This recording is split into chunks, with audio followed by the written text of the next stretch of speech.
Hello friends, how are you? Gianluca was hit twice in the face and is rethinking whether to stay at the club. Uruguayan defender Diego Godin's farewell match ended with his team Velez Sarsfield losing to Huracan, sparking a violent incident on Sunday, as some of the Argentine club's own fans viciously attacked the players, assaulting them at gunpoint. When the team returned to their training camp at the Villa Olimpica Stadium hours after the match, they suffered a brutal visit from the club's supporters, as cars ambushed some of the players. "We arrived to get our cars and go home. We came out and it was all dark when the cars of the Barra Brava came across us. There were probably 5 or 6 of them," striker Gianluca Bresciani told ESPN on Monday. "They hit me twice in the face while grabbing me by the jacket. I was too scared and my teammates didn't want to go home in case they were followed. They even told one of them, 'Get out of the car or I'll shoot you twice in the legs,'" the 17-year-old forward said, adding that the incident is making him rethink staying at the club. Former Boca Juniors defender Leonardo Jara was the one who received the threat. "They crossed a car in front of me, they wanted me to get out of mine and said they were going to shoot me in the legs,"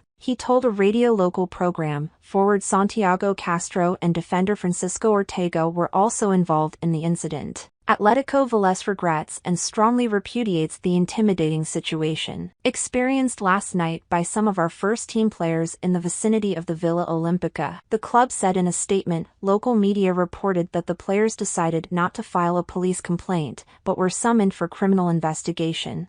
And coach Sebastian Mendez informed the directors that the team would not return to training until security is guaranteed, with only 5 wins in 27 games. Velez finished 25th out of 28 after the loss in the last round of the Argentine Professional League. Thanks so much.